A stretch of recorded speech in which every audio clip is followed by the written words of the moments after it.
¿Qué tal? Les damos la bienvenida a su iglesia cristiana carismática cuadrangular, siguiendo a Jesús en los Arrayanes, en este nuestro servicio virtual. Bienvenidos todos. Vamos entonces a orar. Amado Señor, Dios Padre, buenos días. Gracias, Señor, por la vida, porque hoy hemos podido despertar un nuevo día, Señor. Gracias por el sol, por la lluvia, por el aire. Gracias por la familia. Gracias porque nos das el pan de cada día. Gracias, Señor, por la salud. Gracias por este tiempo, Señor, en que podemos concentrarnos, Señor, para recibir tu palabra, Señor, para estar en comunicación contigo, porque tú hablas a cada uno de nosotros a través de tu palabra, Señor. Que ella nos edifique, que nuestras vidas sean cambiadas y transformadas por el poder de tu Santo Espíritu. En el nombre de Jesús, amén. Amén. Bueno, vamos a recordar nuestra visión, nuestro lema, el versículo que Dios nos regaló para que nos enfoquemos durante todo el año en esta oración del apóstol Pablo, pero a la vez una promesa que Dios nos está dando a todos.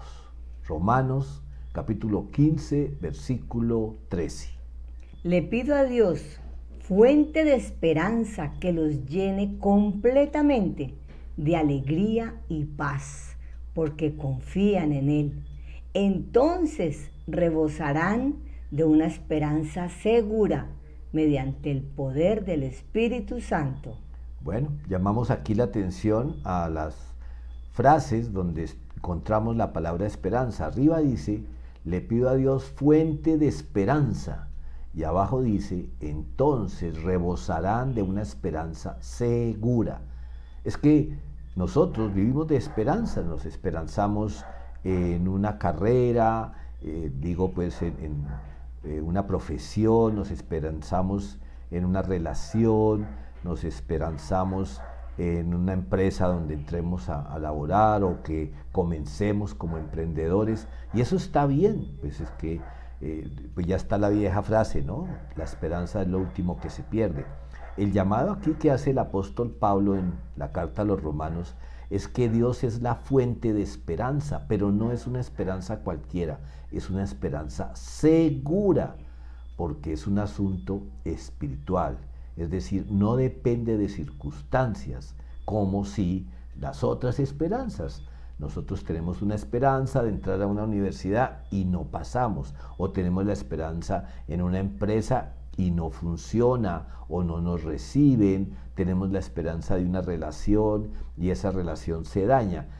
Estoy diciendo es que la verdadera esperanza, la esperanza segura, es mediante el poder del Espíritu Santo, porque viene de Dios, que es fuente de esperanza, y ese tipo de esperanza, la de Dios, es la que nos puede llenar completamente de alegría o gozo, dicen otras versiones, y paz, que no depende de circunstancias, porque dice ahí, porque confían en Él.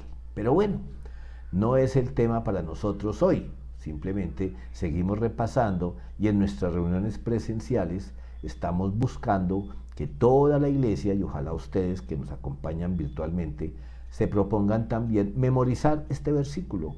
Es importante memorizar la palabra de Dios, no solamente porque nos ayuda mucho a ejercitar nuestra memoria como cualquier tipo de memorización, sino porque la palabra de Dios, cuando se implanta en nosotros a través de recordarla, pues cobra vida cuando estamos necesitados de echarle mano a esos versículos como este. Cuando estemos desesperanzados, qué bueno poder recordar Romanos 15:13. Pero vamos a la palabra de Dios. Vamos a Juan capítulo 15, versículos 5 al 8, para empezar a abordar el tema que trataremos hoy.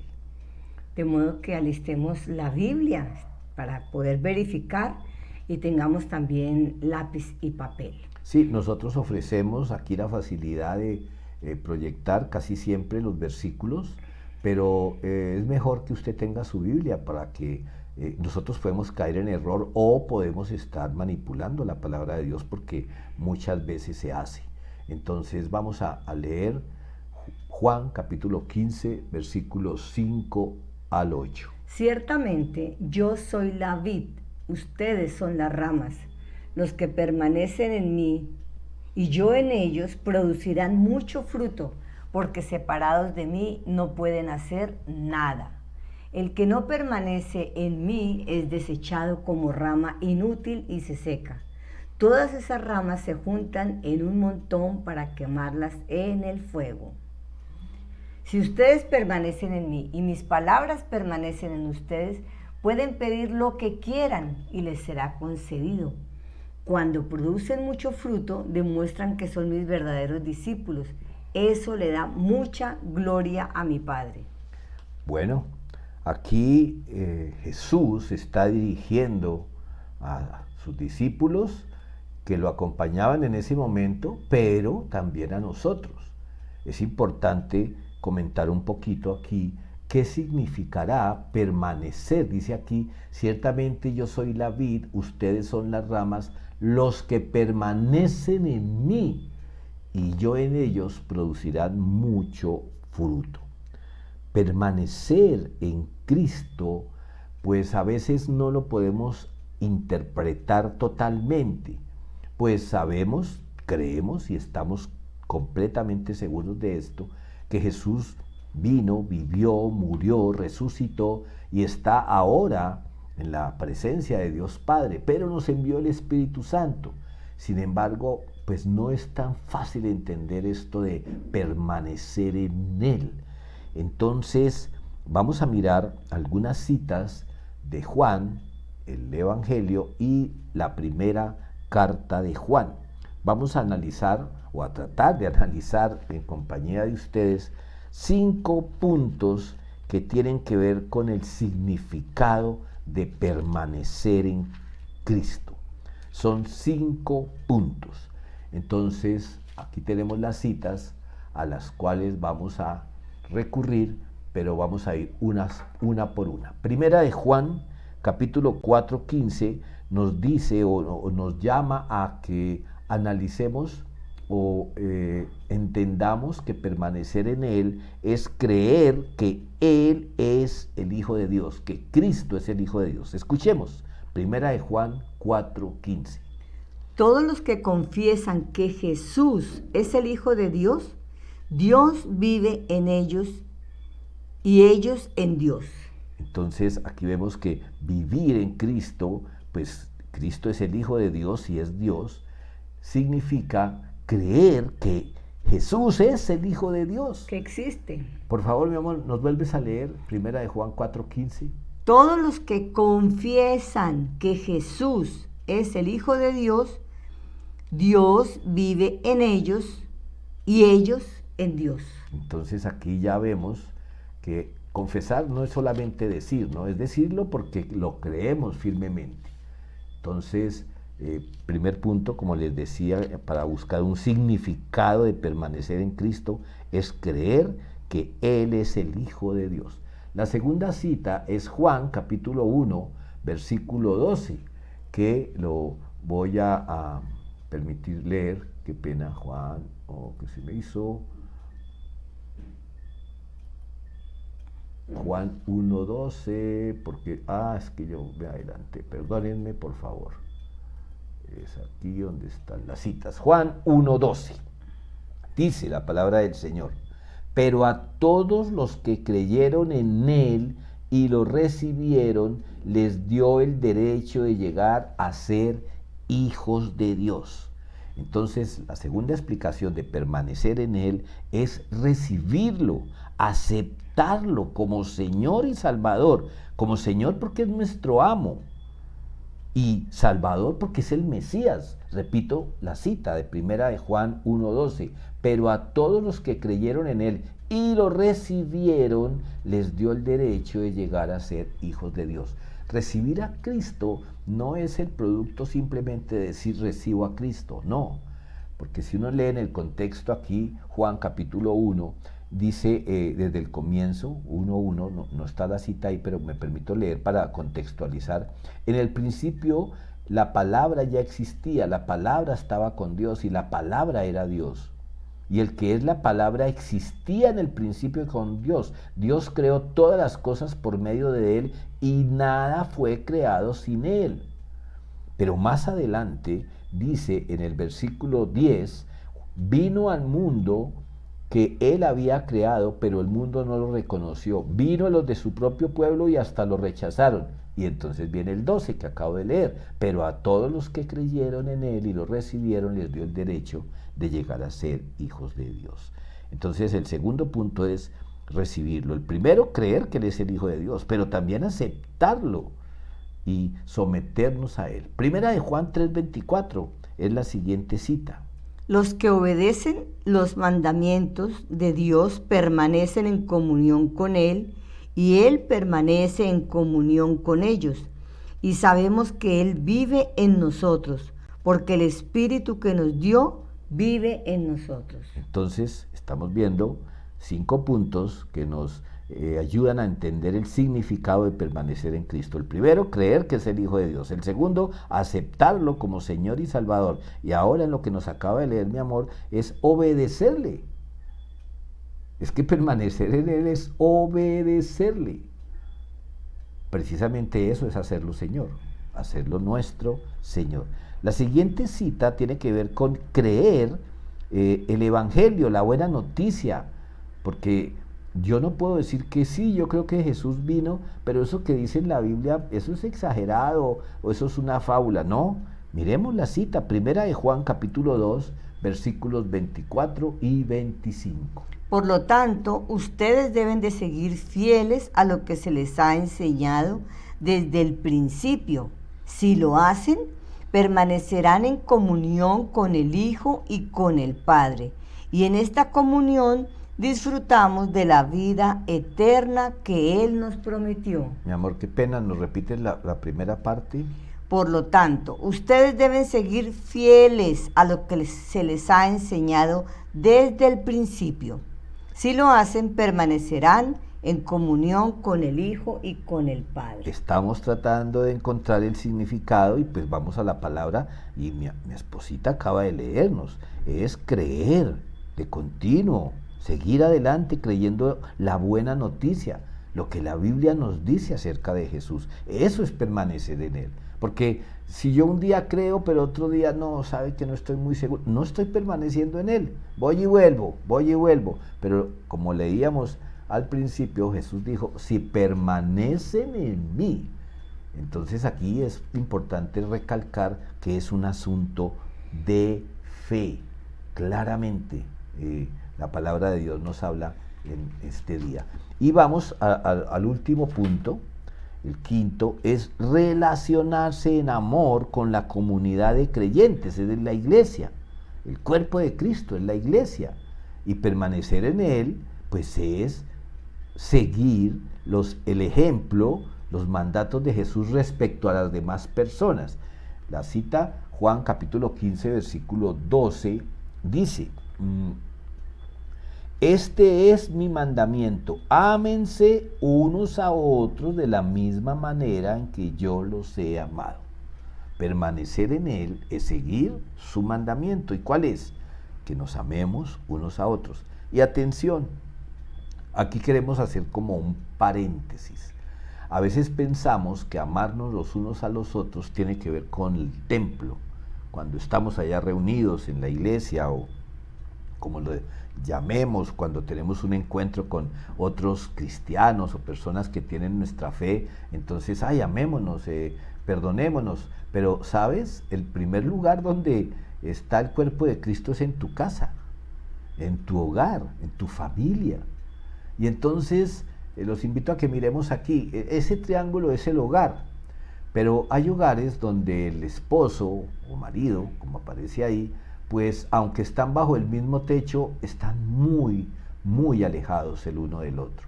Usted puede poner ahí padres, hijos en cada nombre.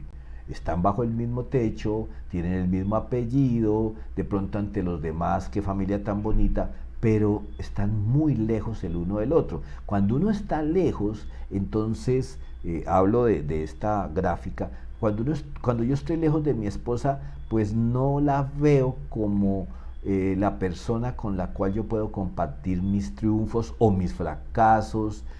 Cuando tengo que hacerle un reclamo, como la siento lejos, entonces subo la voz. Como la siento lejos, entonces no busco que esté bien, sino que pues cada uno por su lado, porque es que nosotros nos damos nuestro espacio, y entonces esos espacios producen eso, distanciamiento. No sé si mi esposita tenga un ejemplo de la esposa hacia el esposo, de sentirlo lejos, si ya deja de verlo como esa persona que la protege o no, yo mejor no le digo porque él tiene muchos problemas, en fin, ese distanciamiento daña la relación. Totalmente, daña totalmente la relación, y como estamos tan lejos, pues no hay la confianza suficiente. Y aparte de eso, ahí empiezan los gritos, las malas interpretaciones, porque la distancia que nos separa es causal de este mal para la familia en general, la esposa, el esposo y los hijos. Entonces no es bueno este distanciamiento. Podríamos decir que el distanciamiento daña la comunicación. Total. Igual entre esposo, esposa, como entre padres, hijos, esposa. Igual sucede en la iglesia. ¿Con quiénes tenemos, digamos, más confianza? ¿Con qué personas hablamos más tranquilos? Podemos abrir nuestro corazón, contarle nuestros problemas. Pues con los más cercanos. Cuando es una persona lejana, en la empresa, en la universidad, esto aplica. Aquí pues queremos hablar del hogar, porque es que, ¿qué es una iglesia sino la unión de familias? Entonces muchas veces pues simplemente se está reflejando cómo viven las familias, ese es el ambiente en otros espacios. Entonces aquí vemos que lo ideal sería esto, un acercamiento, estar cerca, porque mira, pues yo sé que es un gráfico, pero cuando está esa distancia tan corta, no tenemos que gritar. Así tengamos posiciones diferentes respecto a un tema, podemos dialogar, podemos hablar, porque no hay ese distanciamiento. Entonces, mira que uno podría decir, amor, que esta diferencia de distancia también ocurre con los años. Es decir, recién casados podemos comenzar así porque venimos con el ambiente novios, el modo novios, pero con el pasar de los meses, de los años, si no cuidamos la relación, se puede convertir en esto. Igual con los hijos. Con los hijos, cuando ellos están pequeños y dependen de nosotros, los ponemos cerca, están cerca de nosotros, pero con el tiempo permitimos un distanciamiento, a veces de parte de los dos lados, y eso trae problemas. Pues bien, cuando Jesús dijo en el versículo, en el capítulo 15, en el versículo 12, este es mi mandamiento, ámense unos a otros de la misma manera en que yo los he amado, es porque Jesús lo mostró. Dios, desde el cielo y a través de profetas, habló a su pueblo, y en algún momento pues se pudieron sentir así respecto a Dios. Pero cuando Jesús vino, Él se acercó, vino aquí a la tierra, ahora sí como se dice, a codearse con el ser humano y a mostrar el camino. Pues bien, todo esto para decir que cuando Dios es la cabeza principal del hogar, entonces esto es una ley. Cuanto más lejos está el matrimonio de Dios, más lejos estarán el uno del otro. Y le podemos cambiar. Cuanto más lejos está la familia de Dios, más lejos estarán entre unos y otros. Y cuanto más cerca el matrimonio está de Dios, más cerca estarán el uno del otro. Igual los hijos, cuanto más cerca están los hijos de Dios o la familia, más cerca están el uno del otro. Esto es clave, por eso es tan importante entender que ser cristiano no tiene que ver solo con nuestro encuentro o funcionamiento en el templo, sino todos los días, en todo lugar. Entonces, cuando Jesús dice, si permanecen en mí, producirán mucho fruto, es decir, sí habrá un cambio en nuestra vida. Lejos de él, nada podemos hacer. Nos podemos esforzar, amigos míos, por ser buenas personas, por ser buenos esposos, por ser buenos empleados, buenos empresarios, ser honestos, pero Jesús nos advierte que si no permanecemos en Él, todos nuestros esfuerzos serán inútiles porque humanamente nos cansamos. La convivencia es a veces muy difícil y si no estamos cerca de Dios o cerca de Jesús a través de la palabra, es decir, de la Biblia, a través de la oración, de la meditación en ella y la aplicación de ella, pues con el tiempo nos vamos a cansar de esas buenas intenciones de ser buenos esposos, buenos padres, buenos hijos. Pero sigamos en nuestro tema. Juan 11, 25, 26. Jesús le dijo, yo soy la resurrección y la vida. El que cree en mí vivirá aún después de haber muerto. Todo el que vive en mí y cree en mí jamás morirá. Entonces vemos aquí otra vez, vive en mí, todo el que vive en mí. Estábamos viendo 5 puntos que nos ayudan a entender qué es vivir en Él, andar en Él. Ya los vimos: creer que Él es el Hijo de Dios, aceptarlo como Señor y Salvador, obedecerle, creer de continuo en el Evangelio y relacionarnos con amor. Cuando nosotros estamos en esa aplicación de vivir en Él, podemos entender un poquito mejor aquí cuando dice, todo el que vive en mí y cree en mí jamás morirá. Entonces uno dirá, wow, ¿esto habla de mi eternidad? No necesariamente. Es decir, no habla de que vamos a ser eternos, no, vamos a morir físicamente, pero vamos a permanecer en comunión con Él más allá de la muerte, en vida y en muerte. Por eso dice ahí, todo el que vive en mí y cree en mí jamás morirá.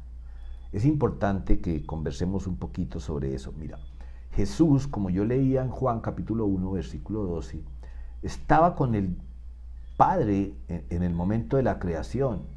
Juan capítulo 1, yo les leí, en el principio la palabra ya existía. Cuando habla aquí de la palabra, se está refiriendo a Cristo. Si usted tiene su Biblia ahí abierta, Juan capítulo 1, versículo 14, va a leer conmigo que dice Juan 1, 14, entonces la palabra se hizo hombre y vino a vivir entre nosotros. ¿Se acuerda que hace un momentico estaba yo diciendo que vino y se acercó a nosotros? Estaba lleno de fidelidad y de amor inagotable. Cuando aquí habla de la palabra, está hablando de Jesús. Por eso al comienzo dice, el que es la palabra existía en el principio con Dios. Dios creó todas las cosas por medio de Él y nada fue creado sin Él. Entonces es importante que aquí, cuando Jesús está diciendo que todo aquel que vive en Él y cree en Él no morirá jamás, es que está hablando Jesús, el Hijo de Dios. Como decimos aquí a veces molestando, Él es el dueño del aviso. Dios, Jesús, es soberano sobre la vida y la muerte. Él es la vida, Él es el creador de la vida. Jesús dijo, yo soy el camino, la verdad y la vida, aquí y en la eternidad. Al creer en Cristo, estamos de alguna manera afirmando, convenciéndonos que la muerte no va a prevalecer por encima del poder del Hijo de Dios. Miremos otra cita, Juan capítulo 14, no la puse ahí, Juan capítulo 14, si ustedes tienen su Biblia, pues mientras tanto buscamos versículos 19 y 20, a ver dónde está 19. Dentro de poco el mundo no me verá más, pero ustedes sí me verán, dado que yo vivo, ustedes también vivirán. Cuando yo vuelva a la vida, ustedes sabrán que yo estoy en mi Padre y que ustedes están en mí y yo en ustedes. Aquí, mira, Dios nos va mostrando qué significa estar en Él. Esto tiene que ver con lo físico, es decir, con lo que conocemos, pero trasciende a dimensiones que en este momento no podemos explicar totalmente, pero que sentimos que el Espíritu de Dios sí nos está hablando en este momento para que entendamos vivir en Él, la importancia, o mejor, la relevancia que tiene para nosotros vivir en Cristo. No se trata de cargar una laminita con su imagen, no, es como estamos viendo aquí, permitir que Dios obre en nosotros esa fe para entender el significado de vivir, de andar en Jesús. Hay una cita del apóstol Pablo que también de pronto no es tan fácil de entender. Gálatas capítulo 2, versículo 20. Mi antiguo yo ha sido crucificado con Cristo. Ya no vivo yo, sino que Cristo vive en mí.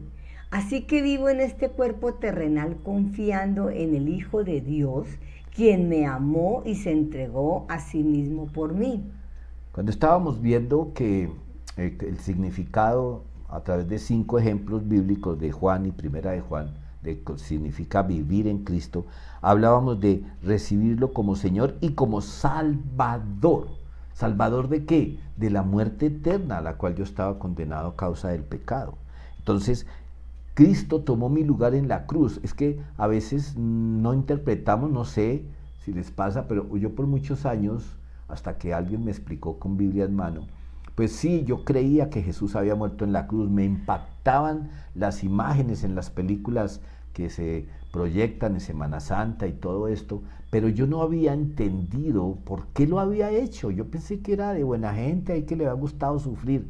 No, no, no, es que Él tomó mi lugar, porque la paga del pecado es la muerte. Entonces Él vino sin haber pecado nunca y tomó el lugar tuyo, el lugar de mi esposita y mi lugar, el lugar de todos nosotros en esa cruz que era el lugar de ejecución.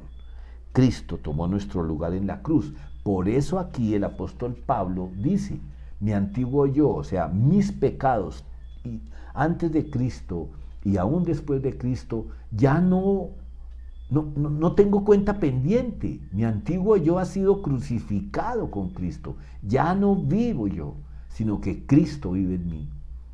Entonces, dice ahí el apóstol, yo todavía estoy en este cuerpo, pero yo estoy confiado que la obra de Jesús no ha sido completada hasta que venga. Es decir, ya pagó, pero yo estoy aquí todavía. Pero voy a morir un día, a menos que Jesús venga antes.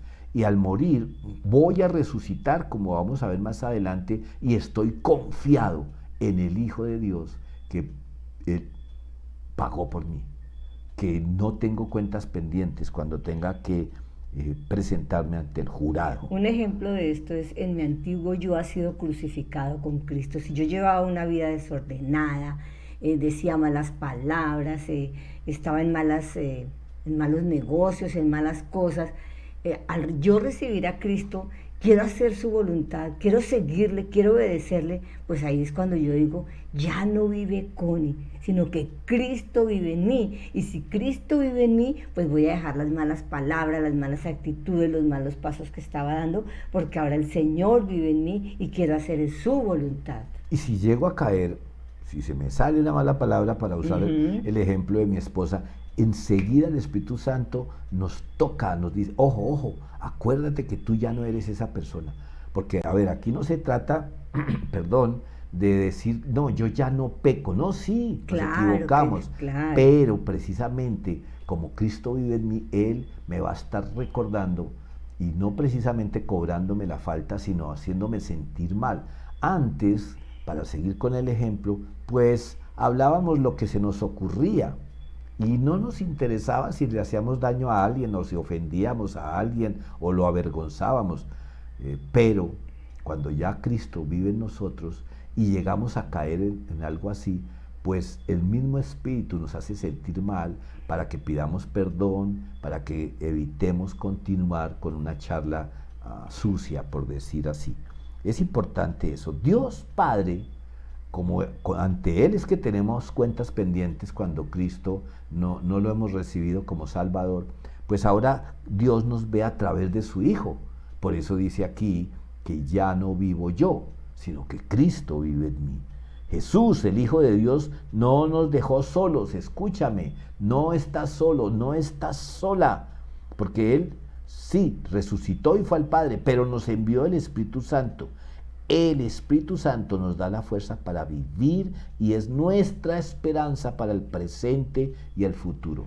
Por estos días, no sé cuándo tú estés viendo este video, pero por estos días hay mucho temor, porque a pesar de que se habla que el peligro del COVID ha mermado, pero que aún está, pues ahora se sumó la guerra que se está en este momento efectuando allá en Europa del oriental, entre Rusia y Ucrania, Y también, pues aquí ya localmente hay mucha inseguridad en las calles, tenemos elecciones aquí en un tiempo, tanto del Senado como para presidente, y todas esas cosas pueden que nos llenen de desconfianza. Pues bien, aquí dice, así que vivo en este cuerpo terrenal, confiado en el Hijo de Dios. Pase lo que pase, nuestra confianza no va a ser afectada en el Hijo de Dios, atención, porque Jesús mismo nos advirtió que a causa de Él nos iban a perseguir. Jesús mismo nos dijo que en el mundo tendríamos aflicción, pero que confiáramos en Él. Entonces aquí sí les invito a que entendamos con la ayuda del Espíritu Santo el significado de vivir en Cristo. Mejor dicho, vamos a ver, ese es nuestro tema. El título de nuestra reflexión, nuestra predicación de hoy es vivir en Cristo, y ya tratamos de entender un poquito qué significa. Pero si aún te haces la pregunta, ¿qué significa vivir en Cristo? Pues bueno, vamos a ver 4 puntos más que nos ayuden a clarificar qué significa esto de vivir en Cristo. El primero de ellos es que nosotros hacemos parte de un cuerpo cuya cabeza es Él. Mejor dicho, el cuerpo es Él mismo, pero la cabeza es Él. Efesios capítulo 1, versículo 6. De manera que alabamos a Dios por la abundante gracia que derramó sobre nosotros, los que pertenecemos a su Hijo amado. En Juan 1:12 leíamos que para los que le recibieron a Cristo, se nos dio el derecho de ser llamados hijos de Dios. Entonces, en ese momento hacemos parte, pues aquí se habla de un cuerpo, porque Jesús puso como ejemplo un cuerpo, pero somos una familia realmente también. La gracia de Dios, que es su Hijo, la provisión de Dios, su Hijo, es la ayuda voluntaria y amorosa de Dios que nos da para que quienes somos salvos podamos sentirnos pues que en verdad hemos recibido un beneficio. Nosotros no merecíamos la salvación, no la podíamos conseguir por sí mismos. Es decir, ya vimos atrás, no hay un esfuerzo moral, intelectual o religioso que nos pueda proporcionar la salvación de nuestra vida eterna, porque nuestra salvación procede de la misericordia y el amor de Dios personificada en Jesús. Leíamos atrás. Y la palabra se hizo hombre, su Hijo amado, el único camino de salvación posible. Entonces, ¿qué significa vivir en Cristo? Estar en ese cuerpo. Él nos llamó a conformar un cuerpo cuya cabeza es Él. El segundo punto es que conformamos una familia que se fortalece mutuamente. Ya veíamos el triángulo de los distanciamientos. Cuando estamos lejos unos de otros, familia o personas creyentes o en una empresa, donde estemos compartiendo, pues el distanciamiento no nos va a permitir fortalecernos. Pero cuando Dios nos une, miren lo que pasa, Efesios capítulo 3, versículo 6. Y el plan de Dios consiste en lo siguiente: tanto los judíos como los gentiles que creen la buena noticia gozan por igual de las riquezas heredadas por los hijos de Dios. Ambos pueblos forman parte del mismo cuerpo y ambos disfrutan de la promesa de las bendiciones porque pertenecen a Cristo Jesús. Entonces, el plan de Dios era unir a su pueblo, a los judíos, con el resto de la humanidad, en un solo cuerpo, o sea, la iglesia. Es que, pues, muchas personas, como la Biblia, pues todo el Antiguo Testamento habla de los judíos, del pueblo de Dios, entonces mucha gente rechaza a Cristo porque dice que eso es una religión de los judíos, pero es que en el Nuevo Testamento vemos cómo esa bendición que Dios había prometido y cumplió sobre el pueblo, los judíos, pues también se extendió a los no judíos, llamados gentiles en la palabra de Dios. Ese cuerpo tiene una cabeza, lo vimos en el primer punto, Cristo, el Hijo de Dios. Y esa familia que habla aquí este segundo punto es la iglesia. Hemos insistido que la iglesia no es el lugar donde nos congregamos, la iglesia somos las personas que hacemos parte de esa familia. Y nosotros como familia, como iglesia, nos podemos fortalecer mutuamente. Claro, y si no hay amor, va a ser imposible el fortalecernos. Si decidimos, si decimos y creemos que hacemos parte del mismo cuerpo, ¿cómo es posible que nos resistamos a la cabeza que nos llama a fortalecernos unos a otros como un cuerpo? Ya hemos hablado en otro tema de las motivaciones del corazón, pero a veces una persona viene a nosotros con el ánimo de buscar una palabra de guía, de ánimo, y lo que hacemos es condenarlo. Eso no hace un cuerpo, es decir, un cuerpo físico, estoy hablando de un ser humano, si tiene un inconveniente, hay una herida en un dedo, producto de un machacón, todo el cuerpo acude desde el cerebro, desde la cabeza, para aliviar el dolor, para trancar la hemorragia. Por eso el Señor nos llama a ser un cuerpo, que nos cuidamos unos a otros, dependiendo de la cabeza. El tercer punto es no temer compartir acerca de la esperanza de vida. Eso es vivir en Cristo. ¿Cuál es la esperanza de vida? Pues 1 Corintios, capítulo 15, versículos 12 al 20.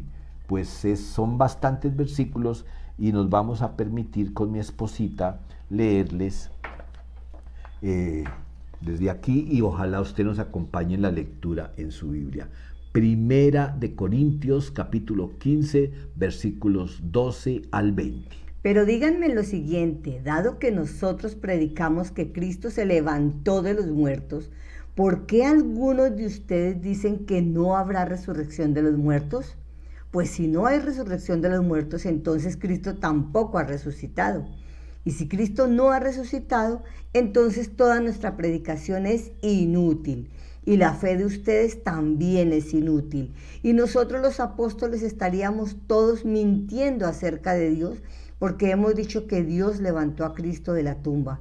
Así que eso no puede ser cierto si no hay resurrección de los muertos. Versículo 16. Y si no hay resurrección de los muertos, entonces Cristo no ha resucitado. Y si Cristo no ha resucitado, entonces la fe de ustedes es inútil y todavía son culpables de sus pecados. En ese caso, todos los que murieron creyendo en Cristo están perdidos. Y si nuestra esperanza en Cristo es solo para esta vida, somos los más dignos de lástima de todo el mundo. Lo cierto es que Cristo sí resucitó de los muertos. Él es el primer fruto de una gran cosecha, el primero de todos los que murieron. Cuando dice aquí, andar en Cristo es tener la certeza y hablarlo, contarlo, compartir con la gente que sí hay una esperanza de vida aquí y en la eternidad. Pero, como desafortunadamente, aún dentro de personas que dicen creer en Jesús, pues hay teorías de otras opciones más allá de la muerte. Debemos de tener muy claro en lo que creemos. Considerar la reencarnación como una opción después de la muerte es una afrenta, una ofensa al ministerio mesiánico de Cristo. Es como decir que su muerte en la cruz del Calvario fue un show, un espectáculo sin valor alguno, ya que los seres humanos tienen la oportunidad de recibir premio o castigo por sus propias obras, y que a través de reencarnar en un ser superior o inferior va a tener la oportunidad de irse perfeccionando a través de los tiempos, pero en diferentes cuerpos, y entonces se habla de los karmas y muchas otras cosas. Mira, si yo creo en Jesús, yo no puedo ni siquiera considerar la reencarnación como una posibilidad para mí. Acabamos de leer en el versículo 16, y si no hay resurrección de los muertos, entonces Cristo no ha resucitado, y si Cristo no ha resucitado, entonces, ¿en quién creemos? Seríamos, dice aquí, dignos de lástima. Debemos revisar muy bien en lo que creemos. Hay una cita que vale la pena que miremos otra vez. Digo otra vez porque seguramente usted la ha escuchado o la ha leído. Hebreos capítulo 9, versículo 27. Y así como cada persona está destinada a morir una sola vez y después vendrá el juicio, así también Cristo fue ofrecido una sola vez y para siempre, a fin de quitar los pecados de muchas personas. Cristo vendrá otra vez, no para ocuparse de nuestros pecados, sino para traer salvación a todos los que esperan con anhelo su venida. Por supuesto que hay otra vida, pero no en una reencarnación, es en la resurrección. Aquí está muy claro. Cada persona está destinada a morir una sola vez. Y por eso dice aquí que por eso también Cristo vino una sola vez a pagar por los pecados, dice ahí, de muchas personas, incluyéndonos, gracias al Señor. Sí, va a venir una segunda vez, pero ya no va a morir, porque Él ya murió una vez, que era lo necesario. Viene es para traer salvación, es decir, vida eterna a todos los que esperamos su venida. Otra cosa que tenemos que revisar en cuanto a creer en Jesús y en su obra completa en la cruz es considerar que el alma de los muertos debe pagar en un lugar, después de muerto, en un purgatorio, las deudas pendientes con Dios. Y que las oraciones que los vivos hagan aquí en la tierra por esas almas, pues les va a cortar el tiempo de estadía en ese lugar que es de suplicio, entre otras cosas, según la doctrina que defiende eso. Pues eso es igual de inaceptable, porque creer en eso es afirmar que Cristo no fue suficiente, que la sangre de Jesús en el Calvario no fue suficiente para pagar mi derecho a ir al cielo, sino que quedó un saldo pendiente. Es como si usted hubiera ido a pagar una deuda y le hubieran dicho es tanto y usted pagó, y resulta que más adelante le llega una cuenta de cobro que usted tiene una deuda, y entonces lo que yo llevé, ¿qué? No sirvió. Mira, la muerte de Jesús en la cruz y su resurrección fue suficiente. Recordemos las palabras de Jesús muy poco tiempo antes de morir. Consumado es. ¿Qué significa eso? Todo está hecho. Se pagó. Cuenta cancelada.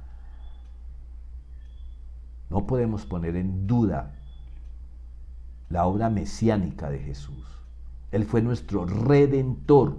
En el Antiguo Testamento, una persona que debía plata se tenía que ir como esclavo por esa persona, al acreedor o a sus hijos. Y entonces podía llegar alguien y decir, ¿cuánto es que debe el Señor? Tanto, yo le pago. Eso es un redentor, el que paga la deuda para que no nos lleven esclavizados al fuego eterno. Y el Señor fue a la cruz por nuestros pecados, para salvación nuestra. Total y eterna. Bueno, el cuarto punto, en cuanto a permanecer en Cristo, caminar en Cristo, es tener la certeza de que nos vamos a reencontrar con Jesús y con todos los creyentes. Esto no digo que sea lo más importante de los 4 puntos, pero esto es clave en nuestra fe, en nuestro caminar con Cristo en esta vida. Primera de Tesalonicenses, capítulo 4, versículo 16 y 17. Pues el Señor mismo descenderá del cielo con un grito de mando, con voz de arcángel y con el llamado de trompeta de Dios. Primero, los creyentes que hayan muerto se levantarán de sus tumbas. Luego, junto con ellos, nosotros los que aún sigamos vivos sobre la tierra, seremos arrebatados en las nubes para encontrarnos con el Señor en el aire. Entonces estaremos con el Señor para siempre. Esto es contundente, mis amados. Yo tengo la certeza de mi reencuentro con Jesús y todos los creyentes. En griego, en la Reina Valera y en otras traducciones donde dice que los creyentes que hayan muerto, se lee los muertos en Cristo. Entonces aquí estamos analizando que no solamente es caminar con Cristo, vivir con Cristo, sino morir con Cristo, con la certeza de que no solamente Él viene por nosotros, sino que va a hacer que todos resuciten, y los que murieron creyendo en Él, no porque otros rezaron por sus almas, no, los que murieron creyendo en Él, por eso dicen los creyentes que hayan muerto, se levantarán de sus tumbas, iremos con Él para la eternidad, estaremos con el Señor para siempre. Los que resuciten y no murieron con Cristo como Salvador, sí tienen una eternidad, pero no en el cielo, sino en el infierno. Aquí está la clave de esto. Entonces, para cerrar nuestra reflexión de hoy en cuanto a vivir en Cristo o caminar con Cristo, como tú lo quieras llamar, pues sí vale la pena que contestes tú mismo, contestes unas preguntas. ahí donde estás, pues es imposible, no podemos tener intercomunicación, no hay aquí un modo de hacer, ¿cómo se llama? Retroalimentación. La primera pregunta, ¿tú estás seguro de que vas para el cielo? Y la segunda, ¿qué te falta para estar seguro? Sí, si no estás seguro, ¿qué te falta? Bueno, yo te quiero decir, es que no es por lo que tú hagas, ni por lo que tú ayudes a otras personas, ni por lo buena gente, porque hay mucha buena gente que no cree en Jesús. Entonces, ¿qué me da la certeza de que soy salvo? Creer en Jesús. Para todos los que le recibieron, les dio el derecho de ser llamados hijos de Dios. Es que ahí está la clave del asunto. O sea, si yo ya le he recibido en mi corazón, soy hija de Dios, entonces no tengo que tener duda de la primera pregunta. ¿Seré salva o no seré salva? Claro que soy salva. Soy hija de Dios, ya le recibí. ¿Salvo de qué? ¿Salva de qué? De la muerte eterna. Es que al hacernos seguidores de Jesús, estamos siendo adoptados por Jesús, por Dios Padre, y tenemos los mismos derechos que el Hijo, es decir, derecho a la herencia. ¿Y cuál es la herencia? La vida eterna, ir al cielo. Esa es la herencia a la cual nos da derecho el haber aceptado a Jesús. No por mis obras, por favor, porque si fuera por obras siempre tendríamos dudas. Un día nos sentiríamos en el cielo y otro día nos sentiríamos en el infierno. ¿Qué te falta para estar seguro? Y entonces te va a ayudar a contestar firmemente es ¿quién es Jesús para ti? Porque si es un profeta, un hombre bueno, pues sí, en parte es real, pero eso no me garantiza que yo vaya al cielo. Yo tengo que entender que Jesús es el Hijo de Dios, el Cordero de Dios, que sin pecado alguno fue a pagar mis culpas en una cruz. Yo no sé si Jesús hubiese venido en el siglo XXI y hubiera ido a una silla eléctrica, no sé, pero la cruz entonces era, junto con decapitar a las personas, eran las condenas de muerte, como se ejecutaban las condenas de muerte a quienes merecían la muerte. Y si la paga del pecado es la muerte, pues esa era la condena que pesaba sobre cada uno de nosotros. Pero Jesús pasó por ese cadalso, por ese lugar de muerte, para pagar por ti y por mí.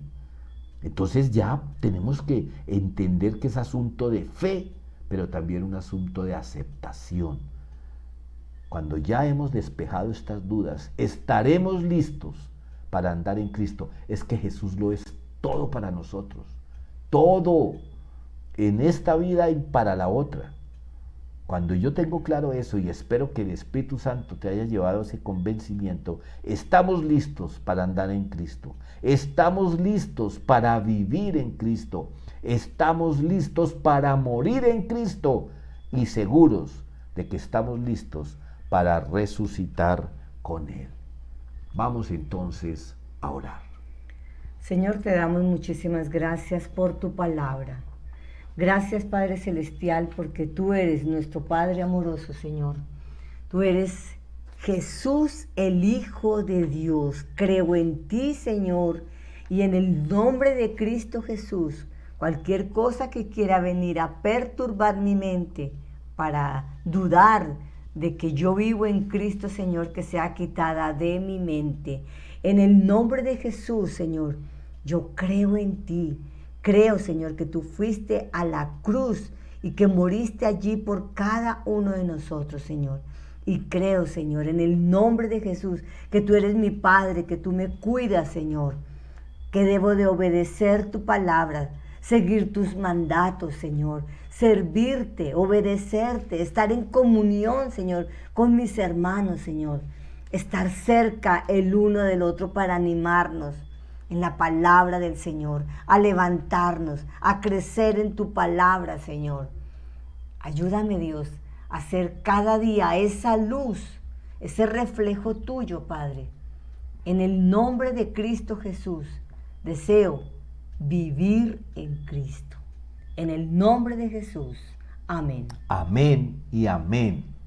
Bueno, mis amados, esperamos que todos quienes hemos estado compartiendo aquí virtualmente, pero estamos compartiendo porque el Espíritu Santo está ahí contigo ahora que lo estás viendo y está aquí con nosotros aquí ahora que lo estamos grabando.